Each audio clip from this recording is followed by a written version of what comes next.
I'm Ana Katrina C. Gedang. I am a type 1 diabetic. So, juvenile case ang aking cause of having CKD, or we call it chronic kidney disease. I'm Maricar Desarno. I'm 26 years old. Feb 2012, nalaman yung sakit ko, na-diagnose that I have kidney failure, renal failure.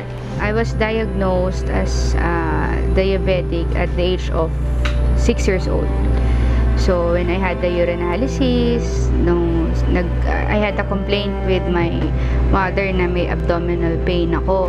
So nag-come up na yung mga pedya ko na I had the juvenile case of diabetes. For 6 months, nag-take ng medicines.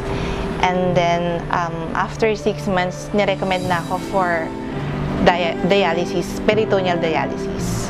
After 4 to 5 months yun, na-transplant ako. And it is really a big difference, yung transplant from dialysis to transplant. Sabi nga na iba, zombie ka pag dinadialysis ka. Kasi hindi normal yung tulog mo, lahat sa'yo hindi normal. Masasabi ko na mas naging malapit kami ng family ko. Yung band namin, mas naging intact. And then, especially yung faith namin with God. Maging matatag.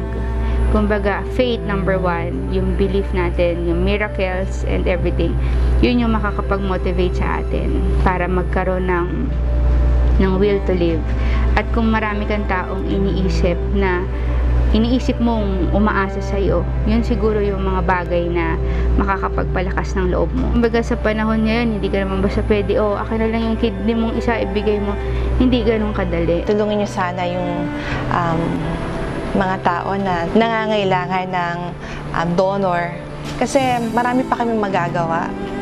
And masasabi namin na mas magiging maayos ang buhay namin. Kaya please, tulungan niyo sana kami. Gusto ko i-encourage yung mga taong, lalo na kung kayo sa circle of friends nyo o sa pamilya ninyo, yung mga may nangangailangan. Kumbaga, hindi naman kabawasan sa isang pagkatao ang maging isang organ donor in the future. Ang akin ay encourage you because you will give a new life, no? Yung bagong buhay, bagong pag-asa sa mga tao na nangangailangan.